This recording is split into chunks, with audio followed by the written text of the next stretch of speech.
கிருபை நிறைந்த நல்ல தகப்பனே, தபசு காலத்தின் 2வது வெள்ளிக்கிழமை மாலை நேரத்திலும் நாங்கள் தியானிக்கின்ற தியானம் இனிதாய் இருக்கவும், உம்முடைய சமூகத்திலே பரிபூர்ண ஆனந்தத்தை நிறைவாய் பெற்றுக்கொள்ளவும் இந்த அருளுரை எங்களுக்கு மிகுந்த ஆசீர்வாதமாக இருக்க, சிலுவைக்கு நேரான வழிநடத்தலே நாங்கள் எங்களை முழுமையாக அர்ப்பணிக்க ஆண்டவர் எங்களுக்கு துணை செய்து வழி நடத்த வேண்டும் என்று மீட்பர் இயேசுவின் பாதம் பணிந்து ஜெபிக்கிறோம் நல்ல பிதாவே, ஆமென். கிறிஸ்துவுக்குள் அன்பார்ந்த இறை மக்களே, மீட்பரும் ஆண்டவருமாகிய சிலுவையின் வழியாக நம்மை மீட்டெடுத்த இயேசு கிறிஸ்துவின் ஈடு இணையற்ற திருப்பெயரிலே உங்கள் அனைவரையும் மிகுந்த அன்போடு கூட இந்த தபசு நாட்களின் 2வது வெள்ளிக்கிழமையிலும் அன்போடு கூட வாழ்த்துகிறேன். கடவுளிடமிருந்தும் அவருடைய திருமைந்தனாம் இயேசு கிறிஸ்துவிடமிருந்தும் நம்மை ஆற்றல் படுத்தி வழிநடத்துகிற தூய ஆவியரிடத்திலிருந்தும் கிருபை நிறைந்த சமாதான ஆசீர்வாதம் நம்மை ஆளுகை செய்வதாக.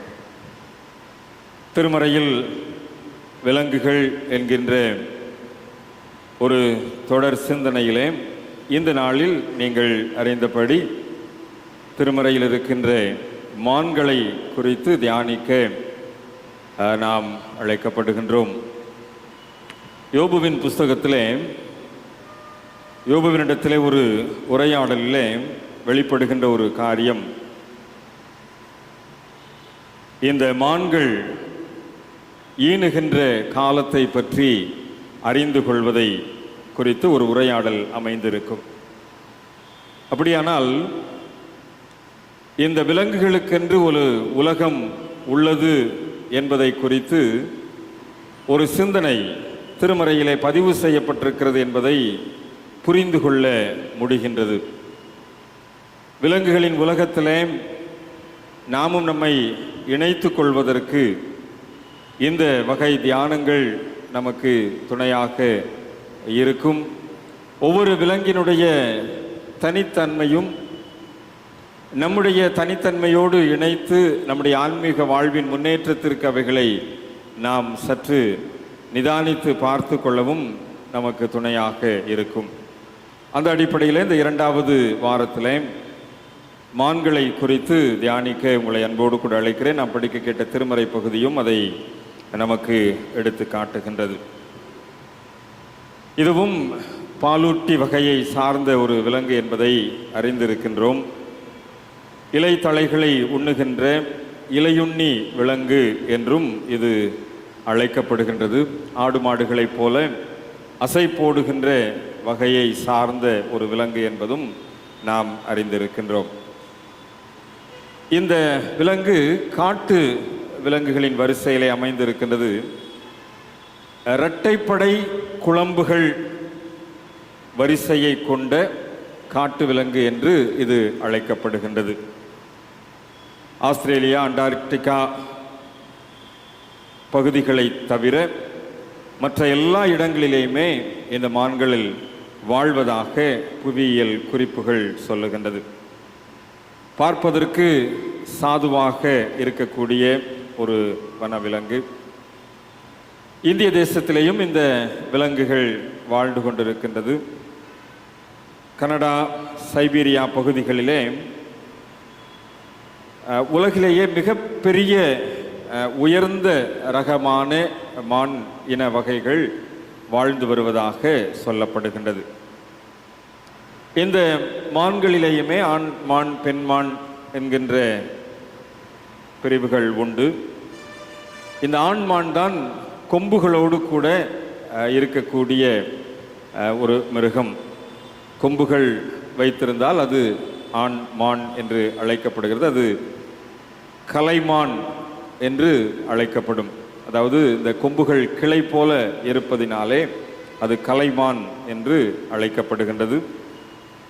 பெண்மான் ஒருவேளை சின்ன கொம்புகளோடு இருக்கலாம் அல்லது கொம்புகளற்று இருக்கலாம். அது பிணை என்று அழைக்கப்படுகின்றது. மான்களுடைய குட்டிகள் மான் மரி என்று அழைக்கப்படுகின்றது. கிட்டத்தட்ட உலகளாவிய வகையிலே 48 வகையான மான்கள் இருப்பதாக சொல்லப்படுகின்றது. புள்ளிமான், சருகுமான், சம்பார்மான் என்று சொல்லி 48 வகை சொல்லப்படுகின்றது. 29ஆம் சங்கீதத்திலே நாம் ஒரு வசனத்தை நாம் அறிந்திருக்கின்றோம். 29ஆம் சங்கீதத்திலே 9ஆம் வசனம் சொல்லுகின்றது, கர்த்தருடைய சத்தம் பெண் மான்களை ஈனும்படி செய்கின்றது என்று வாசிக்கின்றோம். அதாவது இந்த பெண் மான்கள் ஈனுகின்ற நேரத்திலே, கற்பம் தரிக்கின்ற, அதாவது அந்த குழந்தை பேறு சமயத்திலே இடி இடிக்கின்ற சத்தம் இருக்குமேயானால் விரைவாக அது அந்த குட்டிகளை போட்டு விடுமாம். அந்த குட்டிகள் தரையிலே விழுந்து ஒரு 20 நிமிடத்திற்குள்ளதாக எழுந்து காலூன்றி நின்று விடுமாம். 20 நிமிடம்தான். இந்த கர்த்தருடைய சத்தத்தை அதற்கு ஒப்பிட்டு சொல்லப்படுகின்ற தாவீதினுடைய சங்கீதத்திலே நாம் இப்படியாக அதை புரிந்து கொள்ளுகின்றோம். அந்த கர்த்தருடைய சத்தத்தின் ஆற்றலை அப்படி மான்களுடைய வெளிப்பாட்டிலே அப்படி நாம் புரிந்து கொள்ளுகின்றோம். ஆண் மான்கள் கொம்புகளோடு கூட இருக்கும் என்று நாம் அறிந்து கொண்டோம். விலங்கியல் கூற்றுப்படி எலும்புகளின், அதாவது தலையில் இருக்கின்ற எலும்புகளின் நீட்சியே கொம்புகள் என்று சொல்லப்படுகின்றது. அதாவது அதிகமாக தலையில் இருக்கின்ற எலும்பு வளர்ந்து தான் அது கொம்புகளாக வெளிப்படுகின்றதாம். மாட்டுக்கு கொம்பு இருக்குது, ஆட்டுக்கு கொம்பு இருக்குது, சில மிருகங்களுக்கு கொம்புகள் உண்டு. ஆனால் இந்த மான்களுடைய கொம்புகளிலே வித்தியாசங்கள் உண்டு. அது வருடத்திற்கு ஒரு முறை அந்த கொம்புகள் விழுந்து புதிதாக முளைக்குமா. அப்போ அந்த தலையில் நீட்சியாக இருக்கின்ற அந்த எலும்பு வருடத்திற்கு ஒரு முறை விழுந்து புதிய அந்த எலும்பு நீட்சி அடையுமாம். அப்படி கொம்புகள் இல்லாமல் இருக்கின்ற நேரத்திலே இந்த மான்கள் புதர்களிலே மறைந்து, அதாவது எதிரிகளுக்கு பயந்து புதர்களிலே மறைந்து வாழ்கின்ற சூழ்நிலை உண்டு. சில நேரங்களிலே இந்த 2 ஆண் மான்களுக்கு இடையே சண்டை ஏற்படும் போது இந்த கொம்புகள் மாட்டிக்கொண்டு அது இறை தின்ன முடியாமல் பசியிலேயே செத்துப்போன அனுபவங்களும் மான்களுக்கு உண்டு என்று சொல்லுகின்றார்கள். இந்த கொம்பு விழுந்த பின் புது கொம்பு முளைத்து அது வெளியே வருகின்ற வரை அது புதரிலே பாதுகாப்பாக வாழ்ந்து கொண்டிருக்கும் என்று சொல்லப்படுகின்றது. கிட்டத்தட்ட 100 சென்டிமீட்டர் முதல் 130 சென்டிமீட்டர் நீளம் வரைக்கும் இந்த கொம்புகள், அந்த தலை நீட்சி எலும்புகள் வளருவதாக சொல்லப்படுகின்றது. மான்கள் வேகமாக ஓடக்கூடிய தன்மை படைத்தது என்பதை நாம் அறிந்திருக்கின்றோம். கிட்டத்தட்ட ஒரு மணிக்கு 85 மைல் வேகத்திலே அது வேகமாக ஓடக்கூடிய ஒரு விலங்கு என்று சொல்லப்படுகின்றது.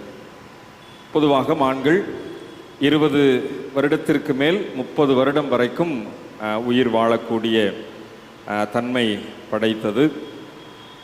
அதிகமாக புலி வகைகள் இந்த மான்களை வேட்டையாடுவதனாலே மான்களுடைய எண்ணிக்கை குறைந்து கொண்டிருப்பதாகவும், இந்திய அரசாங்கத்தை பொறுத்த வகையிலே மான்களை வேட்டையாடக்கூடாது என்கின்ற ஒரு சட்டம் இயற்றப்பட்டு அது மான் வேட்டை தடை செய்யப்பட்டிருக்கிறது என்பதும் நாம் அறிந்த நடைமுறை உண்மை. ஐரோப்பா, ஆசியா, வட அமெரிக்கா மற்றும் வட ஆப்பிரிக்கா புல்வெளி மற்றும் அதனுடைய மலைப்பகுதிகளிலே இந்த மான்கள் அதிகமாக வாழ்கின்றது. இந்திய தேசத்திலேயும் சதுப்பு நில பகுதிகளிலே மான்கள் அதிகமாக வாழ்வதாக, அதுவும் புள்ளி மான்கள் அதிகமாக வாழ்வதாக குறிப்புகள் உண்டு. இந்த மான்களின் எண்ணிக்கை வரம்பிற்கு உட்பட்டிருக்கின்ற சூழ்நிலை உண்டு. ஏனென்றால் இந்த மான்களின் தோல் அதிகமாக பகட்டு பொருள்களுக்காக, ஆடம்பர பொருள்களுக்காக பயன்படுத்தப்படுகின்றது. ஆகவே மான்கள் வேட்டையாடப்படுகிறது. இன்னும் அந்த காலங்களிலே மான்களின் தோலில்தான் துறவிகள் அமர்ந்து தியானம் செய்கின்ற ஒரு வழக்கம் உண்டு. மான் தோலை விரித்து அதிலே அமர்ந்து தியானம் செய்கின்ற வழக்கம் துறவிகளிடத்தில் உண்டு என்கின்ற குறிப்பும் உண்டு. இந்த பின்புலத்திலே திருமறையினூடாக மான்களை குறித்து நாம் தியானிக்க விளைகின்ற போது 2 சாமுவேல் புஸ்தகம் 22ஆம் அதிகாரம் 34ஆம் வசனத்திலேயும் அதே பகுதியானது 18ஆம் சங்கீதம் 33ஆம் வசனமும் அதே பகுதியானது ஆபகூக் தீர்க்க தரிசன புஸ்தகம் 3ஆம் அதிகாரம் 19ஆம் வசனத்திலேயும் வெளிப்பட்டிருக்கிறதை நாம் பார்க்க முடிகின்றது. மான்களை குறித்து இந்த 3 வசனங்களிலேயும் ஒரே தெளிவு சொல்லப்பட்டிருக்கிறதை பார்க்க முடியும். வாசிக்கலாம். 2 சாமுவேல் 22 34ஆம் வசனம்.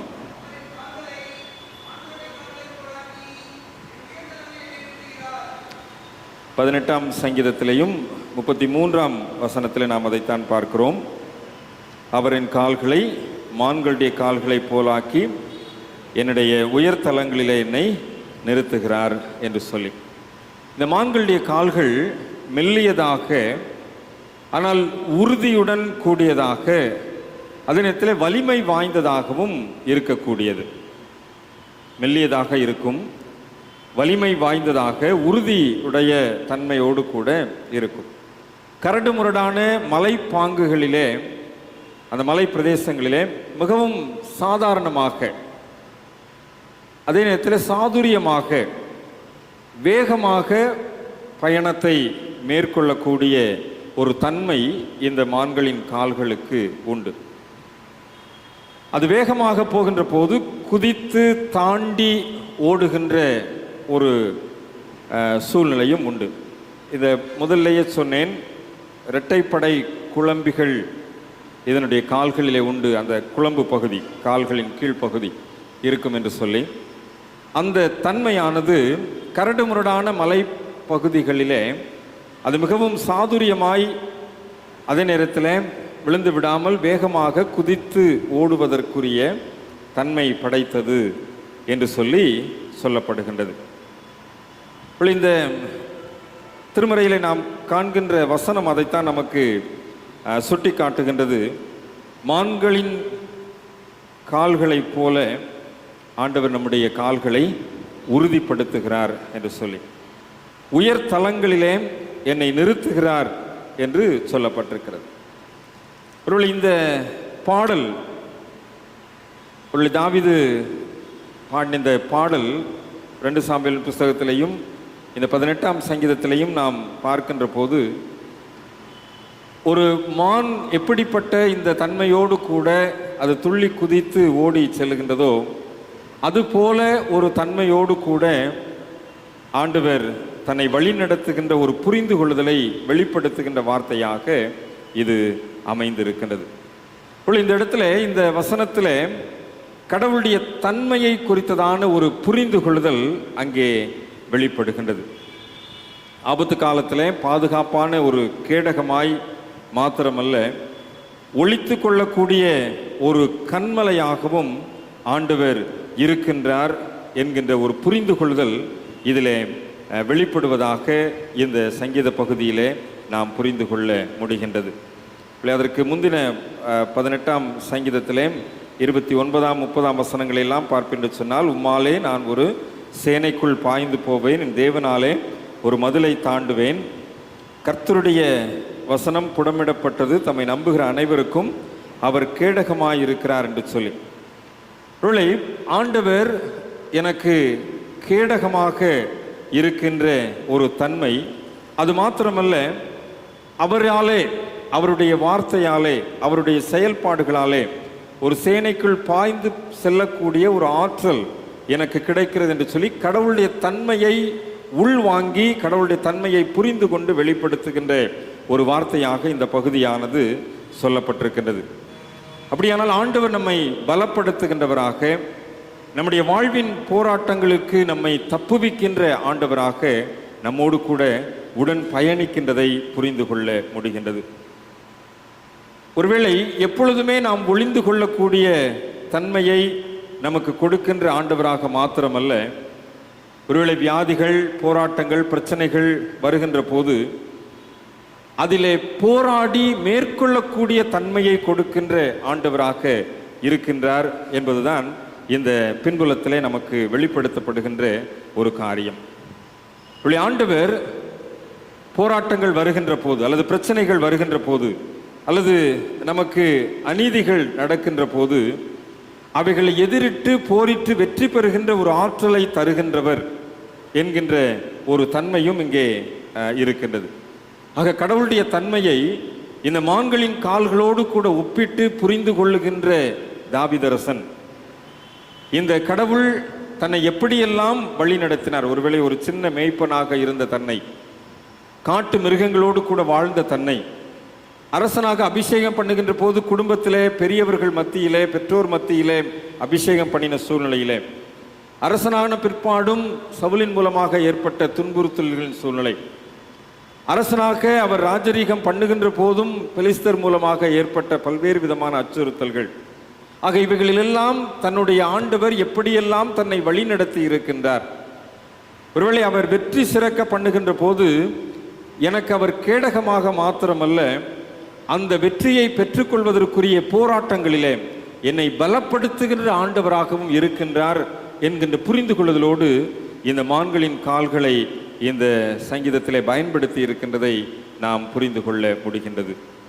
ஆக ஆண்டவர் நம்மை வெற்றி பெறுகின்றவர்களாய் மாற்றுவதுதான் ஆண்டவருடைய நோக்கமாக இருக்கின்றது என்கின்ற புரிந்து கொள்ளுதல் இங்கே வெளிப்படுகின்றது. அப்போஸ்தலனாகிய பரிசுத்த பவுலுடைய வாழ்க்கையிலே இதை நாம் ஒப்பிட்டு பார்க்க முடியும். பலவீனத்தின் மத்தியிலே ஆண்டவரிடத்திலே போராடுகின்றார். ஆண்டவரே, இப்படிப்பட்ட ஒரு முள் எனக்கு கொடுக்கப்பட்டிருக்கிறது, இந்த முள்ளில் இருந்து எனக்கு ஒரு விடுதலை தாரும் என்று சொல்லி போராடுகின்றார். அந்த போராட்டத்தின் உச்சகட்டத்திலே இந்த முள் தன்னை விட்டு நீங்கி விட வேண்டும், அது சாத்தானுடைய தூதனாய் இருக்கிறது என்று போராடுகின்ற போது ஆண்டவர் கொடுத்த ஒரே பதில், என் கிருபை உனக்கு போதும், உன்னுடைய பலவீனத்திலே என்னுடைய பலம் பூரணமாய் விளங்கும். பவுல் நினைத்தது ஆண்டவர் இந்த முள்ளை எடுத்து விடுவார் என்று சொல்லி, ஆனால் ஆண்டவர் செய்தது அந்த முள்ளின் மத்தியிலே அவருடைய பலனை. இதைத்தான் தாவீது இந்த மான்களின் கால்களுக்கு ஒப்பிட்டு இங்கே புரிந்து கொள்வதாக இங்கே விளக்கம் பெறுகின்றது. ஆண்டவர் நமக்கு ஏற்படுகின்ற பிரச்சனைகள், போராட்டங்கள் மத்தியிலே அதிலின்று நம்மை விடுதலையாக்கி நம்மை ஒழித்து வைத்துக் கொள்ளுகின்றவர் அல்ல. அப்படிப்பட்ட தன்மையோடு கூட அல்ல, அந்த பலவீனங்களை, அந்த போராட்டங்களை, அந்த அநீதியான சூழ்நிலைகளை, அந்த வியாதியின் கொடூரத்தை அல்லது ஏற்படுகின்ற துன்பத்தின் சூழ்நிலைகளை எதிர்த்து நிற்கக்கூடிய திராணியை தருகின்றவர், அந்த எதிர்த்து நிற்கக்கூடிய பலனை கொடுக்கின்றவர். அந்த மான்களின் கால்கள் என்பது அப்படிப்பட்ட ஒரு ஆற்றலை குறிக்கக்கூடியது என்கின்ற ஒரு தன்மையைத்தான் இந்த இடத்துல இந்த மான்களின் கால்களுக்கு ஒப்பிட்டு சங்கீதக்காரன் புரிந்து கொள்வதை நாம் இங்கே நாம் நினைவில் கொள்ள அழைக்கப்படுகின்றோம். கிறிஸ்துவில் அன்பானவர்களே, தபசு காலத்தில் ஆண்டவருடைய பலனுக்காக நாம் வேண்டுகின்றோம், உண்மைதான். ஆண்டவருடைய ஆற்றலுக்காக நாம் மன்றாடுகின்றோம், உண்மைதான். ஆண்டவர் நமக்கு ஆற்றல் தருகின்றவர், ஆண்டவர் நமக்கு சுகம் தருகின்றவர், ஆண்டவர் நமக்கு பலன் தருகிறவர், உண்மைதான். ஆனால் ஆண்டவர் நமக்கு கொடுக்கின்ற பலன் என்பது நம்முடைய துன்பம் அப்படியே நம்மை விட்டு எடுபட்டு போகும் என்கின்ற அந்த நிலைப்பாட்டில் அல்ல, துன்பத்தின் ஊடே நமக்கு பலன் தருகின்ற ஆண்டவர், இடுக்கமான வாசல் வழியே பிரவேசிக்க நம்மை அழைத்து செல்லுகின்ற ஆண்டவர். ஆக பாடுகளின் பாதையிலே, சிலுவையின் வழியிலே மேன்மையை பெற்றுக்கொள்வதற்கு நமக்கு வாய்ப்புகளை கொடுக்கின்ற ஆண்டவர், மான்களின் கால்களைப் போல பலப்படுத்துகின்ற அந்த ஆண்டவர் உயர் தலங்களில் நம்மை நடக்க செய்கின்றவர் என்பதை மறந்துவிடக்கூடாது. அந்த ஆண்டவருடைய ஆற்றல் இப்படித்தான் இருக்கிறது என்பதை சங்கீதக்காரனோடு கூட இணைந்து நாம் இப்படியாக புரிந்து கொள்ள அழைக்கப்படுகின்றோம். நாம் படிக்க கேட்ட சங்கீத பகுதி 42ஆம் சங்கீதத்தில் முதல் வசனத்தை நாம் படிக்கின்ற போது மிகவும் பரீட்சவார்த்தமாக நாம் அதிகமாக சில பாடல்களை கூட பாடி இதில் நாம் படிக்கின்ற வசனமானது, நீரோடைகளை வாஞ்சித்து கதறுவது போல தேவனே நாத்துமா உமை வாஞ்சித்து கதறுகின்றது. கோடை காலத்தின் தன்மை நமக்கு நன்கு தெரியும். இந்த கோடை காலத்தில் அதிகமான வெப்பம் இருக்கின்ற போது சாலையிலே பார்த்து கொண்டிருந்தோம் என்று சொன்னால் தூரத்திலே தண்ணீர் நதியாக ஓடுவதை போல தோன்றும். ஆனால் பக்கத்திலே போய் பார்த்தால் ஒன்றும் இருக்காது. இன்னும் கொஞ்சம் தூரத்திலே தண்ணீர் ஓடுவதைப் போல தோன்றும். அங்கேயும் போய் பார்த்தால் அங்கேயும் ஒன்றும் இருக்காது. ஒரு மாயை தோற்றம், கானல் நீர் என்று நாம் அழைக்கின்ற ஒரு மாயை தோற்றம். மான்கள் இப்படிப்பட்ட நிலைமையிலே இந்த கோடை காலத்தில் தண்ணீருக்காக அலைந்து கொண்டிருக்கின்ற போது அதனுடைய பார்வையில் அந்த தண்ணீர் ஓடுவதை போன்ற தோற்றம் தெரிந்தவுடனே வேகமாக துள்ளி குதித்து ஓடும். அங்கே தண்ணி இருக்குது அப்படின்னு சொல்லி அங்கே போய் பார்க்கும்போது தான் தெரியும் அங்கே தண்ணி இல்லை. நிமிர்ந்து பார்க்கும், அங்கே தண்ணீர் ஓடுறது போல தோன்றும். துள்ளி குதித்து ஓடி போகும், அங்கேயும் தண்ணி இல்லை. இது ஓடுறதுலையே அதுக்கு தாகம் அதிகமாக எடுக்க ஆரம்பிக்கும். ஒரு கதறல் கதறும் அந்த தண்ணீர் இல்லாத சூழ்நிலையில். அந்த தாகம் அதிகமாக ஏற்பட்டு வறட்சி ஏற்படுகின்ற போது ஒரு கதறல் கதறுமா. அதைத்தான் இங்கே சங்கீதக்காரன் ஒப்பிட்டு சொல்லுகின்றார். மானானது நீரோடைகளை வாஞ்சித்து, தண்ணி எப்படா கிடைக்கும், தண்ணி எப்படா குடிக்கலாம் அப்படின்னு சொல்லி வாஞ்சித்து கதறுவதை போல என்னுடைய ஆத்துமா உம்மை வாஞ்சித்து கதறுகின்றது. அந்த நாட்களிலே யாவே என்ற கடவுளை குறித்ததான ஒரு தாகம், ஒரு ஏக்கம் மனதிலே ஆழமாக பதிந்திருக்கிறது. ஒரு வாஞ்சையுள்ள தாகம், எப்பொழுதும் தேவ சமூகத்திலே இருக்க வேண்டும், எப்பொழுதும் ஆண்டவருடைய பிரசன்னத்திலே காத்திருக்க வேண்டும் என்கின்ற ஒரு தாகம். அந்த பிரசன்னத்திலே வாழ்வது நம்மை ஒரு முழுமை வாழ்வுக்கு நேராக வழிநடத்தும் என்கின்ற ஒரு அர்ப்பணிப்பின் உணர்வை தூண்டுகின்ற ஒரு தாகம். இந்த தவ காலம் நமக்கு அப்படிப்பட்ட தாகத்தை ஏற்படுத்துகின்ற காலமாக அமைந்திருக்க வேண்டும். எங்கே போனாலும் அந்த தண்ணீர் கிடைக்கவில்லை, தாகம் தாகம் தாகம். ஒருவேளை இந்த தாகமானது மான்களுக்கு எப்படி அந்த நீரோடைகளை வாஞ்சித்து அது கதறி கொண்டிருக்கின்றதோ அதே போல ஆண்டவரை நோக்கி நம்முடைய ஆத்தும தாகத்திலே ஆண்டவரை நோக்கி, ஆண்டவருடைய பிரசன்னத்திலே, ஆண்டவருடைய சமூகத்திலே, ஆண்டவருடைய பாதத்திலே காத்திருப்பதிலே நாம் தாகமாய் இருக்க வேண்டும் என்கின்ற ஒரு புரிந்து கொள்ளுதல் இந்த வசனத்தின் மூலமாக நமக்கு விளங்க காட்டுகின்றது.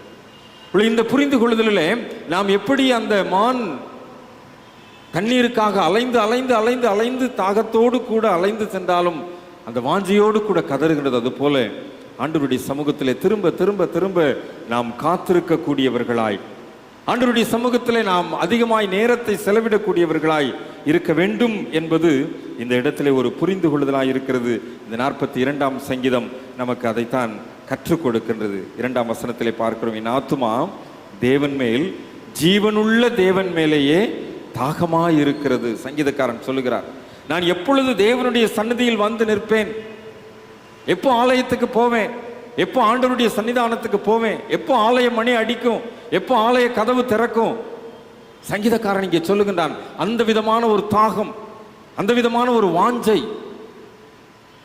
எப்பொழுது இந்த தாகம் நிறைவேறும் என்று சொல்லி உன் தேவன் எங்கே என்று அவர்கள் நாள்தோறும் என்னிடத்தில் சொல்லுகிறபடியால் சங்கீதக்காரன் சொல்லுகிறான், இரவும் பகலும் என் கண்ணீரே எனக்கு உணவாயிற்று. அப்பதான் சொல்லுகிறாய், என் ஆத்துமாவே நீ ஏன் கலங்குகிறாய், ஏன் எனக்குள் தேங்குகிறாய், தேவனை நோக்கி காத்திரு, அவர் சமூகத்து ரட்சிப்பு நிமித்தம் நான் இன்னும் அவரை துதிப்பேன். எந்த அளவிற்கு தேவ சமூகத்தை வாஞ்சிப்பதிலே அல்லது ஆண்டவருடைய சமூகத்தில் நேரம் செலவிடுவதிலே, ஆண்டவருடைய பாதத்திலே காத்திருப்பதிலே அந்த ஆத்தும தாகத்தோடு வாஞ்சையோடு கூட இருக்கின்ற ஒரு அனுபவத்தை சங்கீதக்காரன் அந்த மான்களின் தாகத்திற்கு ஒப்பிட்டு அந்த கதறுகின்ற கதறுதலாக வெளிப்படுத்துவதை நாம் இங்கே புரிந்து கொள்ளும். இந்த தவ காலம் நம்முடைய வாழ்க்கையிலே அப்படிப்பட்ட ஒரு வாஞ்சை, அப்படிப்பட்ட ஒரு கதறுதலை வெளிப்படுத்துகின்ற காலமாக இருக்க வேண்டும். இன்றைக்கு ஆண்டவருடைய சமூகத்திலே நாம் காத்திருக்கிற நேரம் குறைந்து கொண்டே போகின்றது. ஆண்டவருடைய ஆலயத்திற்கு வந்து ஆண்டவருடைய சமூகத்திலே செலவிடுகின்ற நேரம் குறைந்து கொண்டே போகின்றது. இன்றைக்கு ஆண்டவருடைய பாதத்திலே காத்திருக்க வேண்டும் என்று சொன்னால் நமக்கு அதை காட்டிலும் வேறு மிக முக்கியமான அலுவல்கள் நமக்கு அதிகமாக இருக்கின்றது, அல்லது அதை காட்டிலும் வேறு காரியங்கள் நாம் பார்க்க வேண்டி இருக்கின்றது.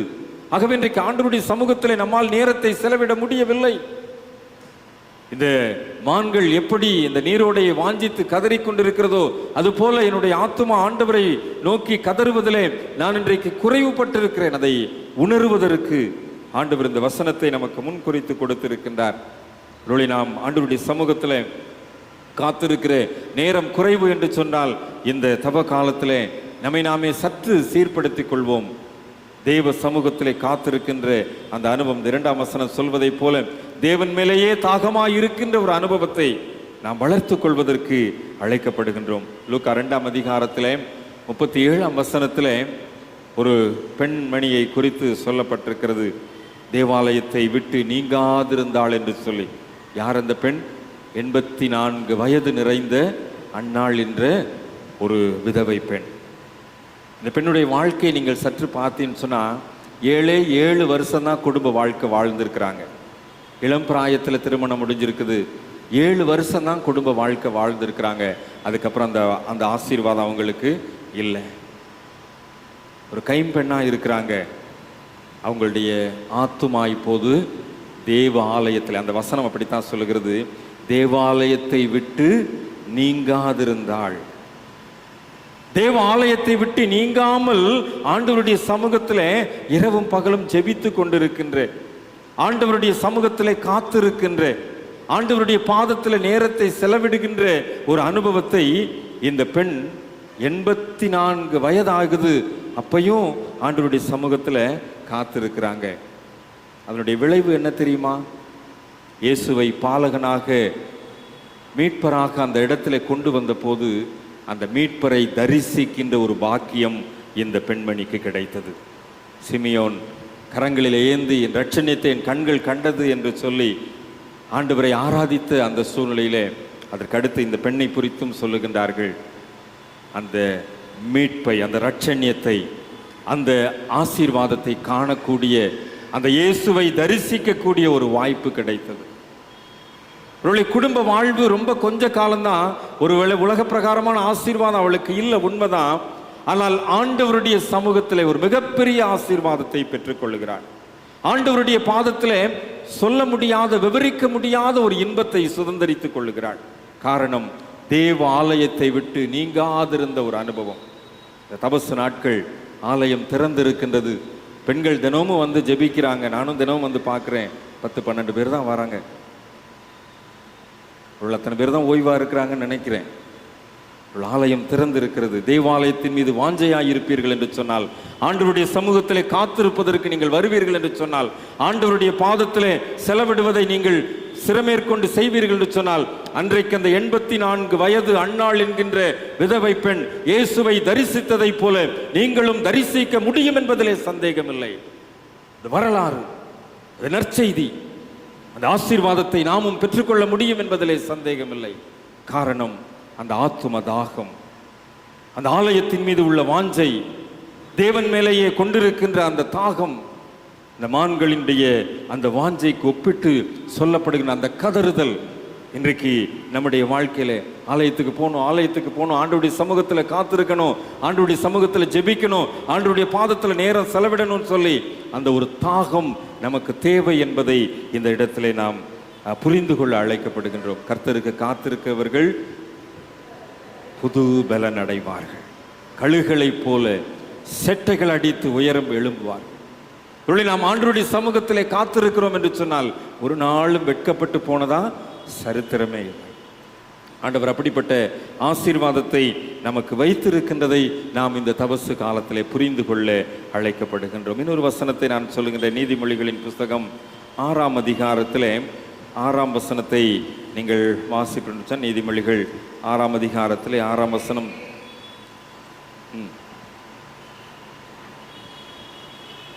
சோம்பேறியே,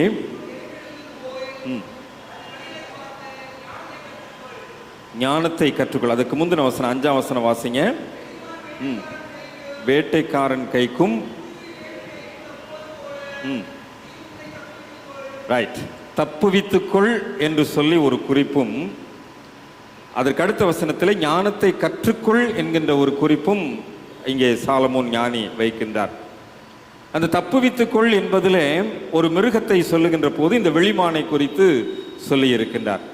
இந்த வெளிமான் என்ன செய்யுமா? வேட்டைக்காரன் கைக்கு தப்பிச்சு ஓடுமா. அது எப்படி ஓடுமா? தனக்கு ஆபத்து வருது, வேட்டைக்காரன் வந்து நம்மை வேட்டையாட போகிறான் அப்படிங்கிறது, அல்லது புலி வந்து நம்மளை வேட்டையாட போகுது என்கின்ற அந்த அந்த ஸ்மெல் அல்லது அந்த சூழ்நிலை தெரிந்த உடனே வளைந்து வளைந்து ஓடுமா. அதை எப்படியாவது தப்பிச்சிடணும். அந்த வேட்டைக்காரன் கையிலிருந்தோ அல்லது அந்த புலியினுடைய கையிலிருந்தோ அந்த மிருகத்தினுடைய கையிலிருந்தோ தப்பிச்சு ஓடணும்னு சொல்லி வளைந்து வளைந்து ஓடி தப்பித்துக் கொள்ளுமா. இதுதான் அந்த வெளிமானுடைய ஒரு தன்மை. வேட்டைக்காரன் கைக்கும் குருவி வேடன் கைக்கும் தப்புவது போல. அப்போ வேட்டைக்காரனுடைய கைக்கு தப்புகின்ற ஒரு தன்மை, அந்த குணாதிசயம் இந்த வெளிமானுக்கு ஆண்டவர் என்ன செஞ்சிருக்கிறார்? கொடுத்திருக்கிறார். அப்படி உன்னை தப்புவித்துக்கொள். இந்த காலத்தில் பாவத்திற்கு விலகி ஓடுகின்றவர்களாய், பாவத்திலிருந்து நம்மை தப்புவித்து கொள்ளுகின்றவர்களாய் இருக்க வேண்டும் என்று சொல்லி ஆண்டவர் நம்மிடத்தில் எதிர்பார்க்கின்றார். அதிகமாக பாவத்தை குறித்து சிந்திக்கின்றோம், பாவத்தை குறித்து தியானிக்கின்றோம். இந்த நாட்களிலே பாவ அறிக்கை செய்கின்ற போது சங்கீதக்காரனாகிய தாவீதினுடைய அந்த அறிக்கையை நாம் சொல்லி நம்முடைய பாவத்தை அறிக்கை செய்கின்றோம். ஆண்டவர் நம்மிடத்தில் நீ உன்னை தப்புவித்து கொள்ள வேண்டும் என்று வலியுறுத்தி சொல்லுவார் என்று சொன்னால், இந்த பாவத்திலிருந்து தீமையிலிருந்து நீ என்ன செய்யணும்? தப்பு. அதுக்கு தான் ஆண்டவர் அந்த எறும்புக்கு கொடுத்த ஞானத்தை என்ன செஞ்சிருக்கிறார்? உனக்கு கொடுத்திருக்கிறார். இன்னைக்கு பாவத்தை நம்முடைய சட்டை பாக்கெட்லேயே வச்சிருக்கிறோம், நம்ம ஹேண்ட்பேக்லேயே வச்சிருக்கிறோம். உண்மையா இல்லையா? பாவத்தோடு கூட வாழ்ந்து கொண்டு இருக்கிறோம். அதாவது இந்த அறிவியல் தொழில்நுட்பம் நாம் தேவைக்காக பயன்படுத்துவதை தாண்டி தேவையற்ற தன்மையிலே பயன்படுத்துவதற்கு நம்மை வடிவமைத்து விட்டது. ஆகவே இன்றைக்கு தேவையை காட்டிலும் தேவையற்றதற்கு அதிகமாக பயன்படக்கூடிய ஒரு நிர்பந்தத்திலே நாம் இன்றைக்கு வாழ்ந்து கொண்டிருக்கிறோம். இந்த வெளிமான் தனக்கு ஆபத்து, அந்த வேட்டைக்காரன் மூலமாக நம்ம கொல்லப்பட போகிறோம், அதை தெரிந்து கொண்டு என்ன செய்து ஞானமாய் தப்பித்து கொள்ளுது. இன்னைக்கு அந்த ஞானத்தை ஆண்டவர் நம்ம கொடுத்திருக்கிறார். நாம் நம்மை தப்புவித்து கொள்ள வேண்டும். ஒருவேளை நாம் தப்பலை அப்படின்னா அதனுடைய விளைவு எப்படி இருக்கும்? பயங்கரமாக இருக்கும், அகோரமாக இருக்கும். இந்த வெளிமானிடத்திலிருந்து நாம் கற்றுக்கொள்ளக்கூடிய காரியம், ஒரு ஒரு எச்சரிக்கை கொடுக்கப்படுகின்றது. வேட்டைக்காரன் வர்றான், அது எப்படியோ அது காதில் கேட்டுருச்சு, அல்லது புலி வருது எப்படியோ ஸ்மெல் பண்ணிருச்சு, வளைஞ்சு வளைஞ்சு ஓடி எப்படியாவது தப்பித்து கொள்ளுகிறது. அது தப்பித்து கொள்ள அது எப்படி ஞானமாக செயல்படுதோ, இன்றைக்கு இருக்கின்ற பாவ உலகம் நம்ம எப்படி வீழ்த்தலாம் என்று சொல்லி, எப்படி நாம் விழுந்து போவதற்குரிய வாய்ப்புகளை கொடுக்கலாம் என்று சொல்லி நமக்கு வாய்ப்புகளை வைத்திருக்கிறது. தப்புவித்து கொள்ள நாம் கடமைப்பட்டிருக்கிறோம். 1ஆம் சங்கீதம் நமக்கு ரொம்ப மனப்பாடமாக தெரியும். துன்மார்க்கருடைய ஆலோசனையில், பாவிகளின் வழியில், பரியாசக்காரர் உட்காரும் இடத்தில். இன்னைக்கு நம்ம எங்கே இருக்கிறோம்? துன்மார்க்கருடைய ஆலோசனை நடக்கிறோம், பாவிகளுடைய வழியில் நிற்கிறோம், பரியாசக்காரர் உட்கார்ற இடத்துல உட்கார்ந்துருக்கிறோம். ஆனால் கர்த்தருடைய வேதத்தில் இரவும் பகலும் தியானமாய் இருக்க முடியவில்லை. பாக்கியவான் யார்? கர்த்தருடைய வேதத்தில் இரவும் பகலும் தியானமாய் இருக்கிற மனுஷன். நான் கர்த்தருடைய வேதத்தில் இரவும் பகலும் தியானமாய் இருக்க முடியவில்லை. நான் தப்பிக்க முடியாதபடி எனக்கு கையில் இருக்கிற அந்த பாவத்துக்குள்ள நான் இரவும் பகலும் தியானமாய் இருக்கிறேன். இதுதான் இன்றைக்கு என்னுடைய அன்றாட வாழ்க்கையாக இருக்கின்றது. பேதுருவினுடைய வாழ்க்கையை நான் நினைவுபடுத்துகின்றேன்.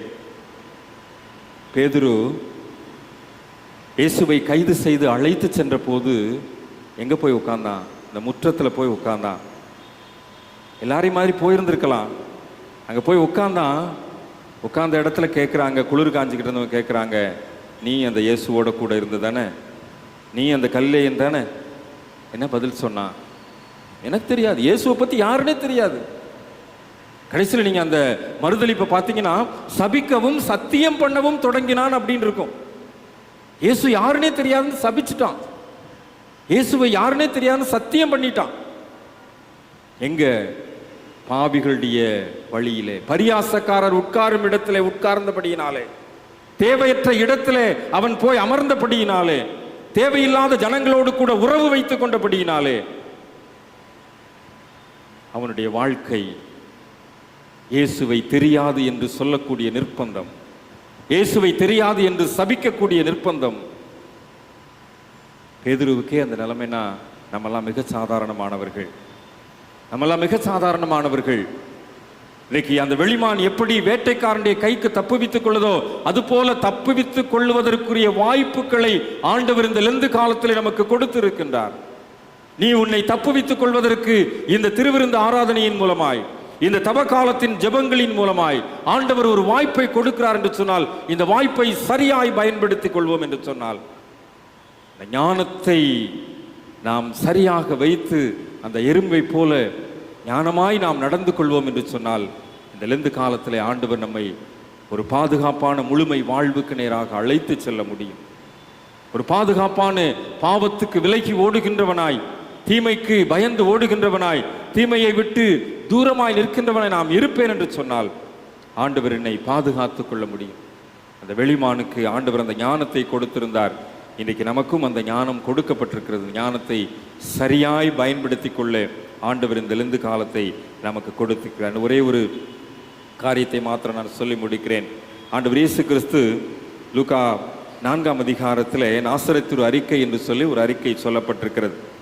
கர்த்தருடைய ஆவியானவர் என் மேல் இருக்கிறார், தரித்திரருக்கு சுவிசேஷத்தை பிரசங்கிக்கும்படி என்னை அபிஷேகம் பண்ணினார், இருதயம் நொறுங்குண்டவர்களை குணமாக்கவும், சிறைப்பட்டவர்களுக்கு விடுதலையும், குருடருக்கு பார்வை பிரசித்தப்படுத்தவும், நொறுங்குண்டவர்களை விடுதலையாக்கவும், கர்த்தருடைய அனுக்கிரக வருஷத்தை பிரசித்தப்படுத்தவும் என்னை அனுப்பினார் என்று எழுதியிருக்கிற இடத்தை கண்டு அதை வாசித்தார். 17ஆம் வசனத்தில் சொல்லப்பட்டிருக்கிறது. இந்த வாசகம் எங்க அமைஞ்சிருக்குதான்? ஏசாயா தீர்க்கதரிசியினுடைய புஸ்தகத்தில் இருக்கு. ஏசாயா 61ஆம் அதிகாரத்தில் இந்த காரியம் சொல்லப்பட்டிருக்கிறது நமக்கு நன்கு தெரியும். ஏசாயா 61ஆம் அதிகாரத்தில் அந்த பகுதி தான் இங்கே லூக்கா 4ஆம் அதிகாரத்தில் ஆண்டவர் அந்த பகுதியை வாசிக்கிறார். அதுதான் நாசரேத்தூர் அறிக்கை என்று சொல்லப்பட்டிருக்கிறது. ஆக இதில் என்ன சொல்லப்பட்டிருக்கு? இந்த ஏசாயா தீர்க்கதரிசியின் புஸ்தகத்தில் கர்த்தருடைய ஆவியானவர் என் மேல் இருக்கிறபடியினாலே இந்த சுவிசேஷத்தை அறிவிக்க ஆண்டவரனை அனுப்பி இருக்கிறபடியினாலே நொறுங்குண்டவர்கள், சிறைப்பட்டவர்கள், கட்டுண்டவர்கள் இவங்களெல்லாம் விடுதலையாக்கப்படணும், இவங்களெல்லாம் மீட்பு பெறணும் என்று சொல்லி ஆண்டவர் அந்த அபிஷேகத்தை தனக்கு வைத்திருக்கின்றதை அவர் அங்கே சொல்லுகின்றதை நாம் அங்கே புரிந்து கொள்ளுகின்றோம். இந்த புரிந்து கொள்ளுதலைத்தான் இங்கே ஏசாயா 35ஆம் அதிகாரத்தில் நாம் அங்கே பார்த்து அறிந்து கொள்ள முடிகின்றது. லூக்கா 4ஆம் அதிகாரத்திலே சொல்லப்பட்டிருக்கின்ற இருதயம் நறுங்குண்டவர்கள், சிறைப்பட்டவர்கள், குருடருக்கு பார்வை, நொறுங்குண்டவர்கள் விடுதலையாக்குதல் எல்லாம் இங்கே ஏசாயா 35ஆம் அதிகாரத்தில் உள்ள பிரதிபலிப்பின் வெளிப்பாடாக இருக்கின்றதையும் நாம் பார்க்க முடிகின்றது. 35ஆம் அதிகாரத்தில் 4ஆம் வசனத்திலிருந்து நீங்கள் பார்ப்பின் 3ஆம் வசனத்திலிருந்தே பார்க்கலாம். தளர்ந்த கைகளை திடப்படுத்தி தள்ளாடுகிற முழங்கால்களை பலப்படுத்து, மனம் பதறுகிறவர்களை பார்த்து நீங்கள் பயப்படாதிருங்கள், திடன் கொள்ளுங்கள், உங்கள் தேவன் நீதியை சரி கட்டவும் உங்கள் தேவன் பதிலளிக்கவும் வருவார், அவர் வந்து உங்களை ரட்சிப்பார் என்று சொல்லுங்கள் சொல்லி, குருடரின் கண்கள் திறக்கப்பட்டு செவிடரின் செவிகள் திறவண்டு போகும், அப்பொழுது முடவன் மானை போல் குதி, ஊமையன் நாவும் கெம்பீரிக்கும், வனாந்தரத்திலே தண்ணீர்களும் கடுவெளியிலே ஆறுகளும் பாய்ந்தோடும். இங்கே ஏசாயா 61ஆம் அதிகாரத்தில் சொல்லப்பட்ட அந்த அபிஷேகம் இயேசுவானவரால் நாசரேத் அறிக்கையாக வெளிப்படுத்தப்பட்ட அந்த ஆற்றல் நிறைந்த காரியங்கள் எல்லாம் தீர்க்கதரிசியின் மூலமாய் திருவிழம் பற்றப்பட்டதன் நிறைவேறுதலை இங்கே நாம் பார்க்கின்றோம். ஒருவேளை ஆண்டவருடைய வருகையிலே இவைகளெல்லாம் நிறைவேறும் என்று சொல்லி திருவெளிப்பாட்டில் வெளிப்படுத்தும் விசேஷத்திலே 22ஆம் அதிகாரம் 20ஆம் வசனத்திலே சொல்லப்பட்டிருக்கிறதையும் இங்கே நாம் பொருத்தி பார்த்து கொள்ள முடியும். அப்போ இந்த பகுதியில் சொல்லப்பட்டிருக்கிறது, ஒரு முடவன், கால் பலவீனமானவன், கால் இல்லாதவன், அவன் தான் முடவன் என்று சொல்லுகின்றோம். அவன் எப்படி குதிப்பானா? மானை போல குதிப்பான். ஒரு கால் இல்லாதவனுக்கு அந்த குதிக்கின்ற அனுபவம் யாரை ஒப்பிடுறாரு தீர்க்கதரிசி? மானுக்கு ஒப்பிடுறார். ஏற்கனவே நம்ம அந்த மான்களுடைய கால்களை பற்றி நாம் ஏற்கனவே தியானித்தோம்.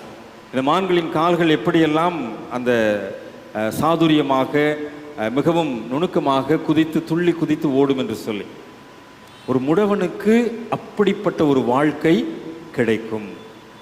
ஆண்டவருடைய வருகையில இப்படிப்பட்ட ஒரு எதிர்காலம் உண்டு என்கின்ற நம்பிக்கையை இந்த தீர்க்கதரிசி நமக்கு முன் வைக்கின்றார்.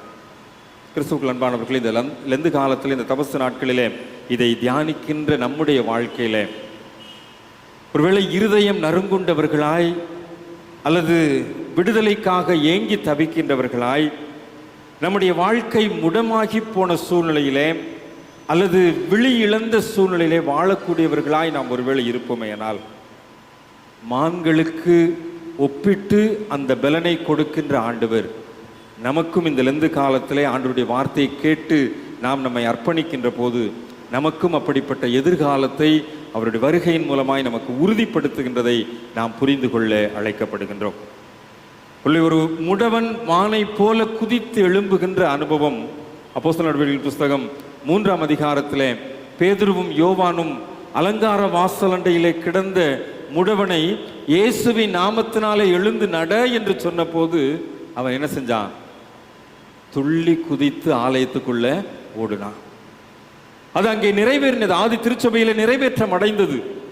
ஆதி திருச்சபையில் நிறைவேறினது உண்மை என்று சொன்னால் இன்றைக்கு நம்முடைய திருச்சபையில் நிறைவேறும் என்பதிலே சந்தேகமில்லை. ஏனென்றால் இந்த துள்ளி குதிக்கின்ற ஆற்றலை கொடுக்கின்ற ஆண்டவர் நேற்றும் இன்றும் என்றும் மாறாதவர். அவருடைய வார்த்தை ஒரு நாளும் வெறுமையாய் திரும்பினதில்லை. அவர் பொய் சொல்லுவதற்கு ஒரு மனிதன் இல்லை, மனம் மாறுவதற்கு ஒரு மனுபுத்திரனும் இல்லை. நம்முடைய முடங்கி போன வாழ்க்கையை, நம்முடைய விழி இழந்து போன வாழ்க்கையை, நம்முடைய நொறுங்கி போன உள்ளத்தை, நம்முடைய கலங்கி போன நம்முடைய சூழ்நிலைகளை மாற்றி அமைக்கின்ற தன்மை கொண்டவர் தான் நம்முடைய ஆண்டவர். கடுவெளியிலே வனாந்திரத்திலே தண்ணீர்களும் கடுவெளியிலே ஆறுகளும் பாய்ந்தோடுகின்ற சூழ்நிலையை ஏற்படுத்தி கொடுக்கின்றவர் மாத்திரமல்ல, வெட்டாந்தரையை தண்ணீர் தடாகமாக, வறண்ட நிலத்தை நீரூற்றுகளுமாக மாற்றுகின்ற தன்மை படைத்த ஆண்டவர் நாம் ஆராதிக்கின்ற ஆண்டவர். அந்த ஆண்டவர் தான் அந்த முடவன் குதித்தெழும்புவதை போன்ற ஒரு பலத்தை நமக்கு கொடுக்கக்கூடியது. மான் எப்படி அந்த துள்ளி குதித்து அந்த மலைப்பகுதிகளிலே ஓடுகின்றதோ அது போன்ற ஒரு ஆற்றலை தருகின்ற ஆண்டவர், அது போன்ற ஒரு பலனை கொடுக்கின்ற ஆண்டவர், அது போன்ற சத்துவத்தை நமக்கு கொடுக்கின்ற ஆண்டவர் நம்முடைய ஆண்டவர். இந்த லெந்து காலத்தை நாம் சரியாய் பயன்படுத்துவோம் என்று சொன்னால், இந்த தபசு நாட்களிலே நம்முடைய ஜெப வாழ்வை, தியான வாழ்வை ஒழுங்காய் ஆண்டவருடைய பாதத்திலே நாம் நேர்த்தியாய் செலவிடுவோம் என்று சொன்னால், இந்த 35ஆம் அதிகாரம் ஏசாயா தீர்க்கதரிசியிலே சொல்லப்பட்ட வார்த்தைகள் அப்படியே நம்முடைய வாழ்க்கையிலே நிறைவேறும் என்பதிலே எந்த விதமான சந்தேகமில்லை. ஏனென்றால் அந்த வாக்கு மாறாத ஆண்டவர் நமக்கு கொடுத்திருக்கின்ற வார்த்தையின்படியே, நமக்கு கொடுக்கின்ற வாக்கின்படியே செய்வதற்கு வல்லமையுள்ளவராய் நம்மோடு கூட இடைப்பட்டு கொண்டிருக்கிறார் என்பதை மறந்து போக வேண்டாம்.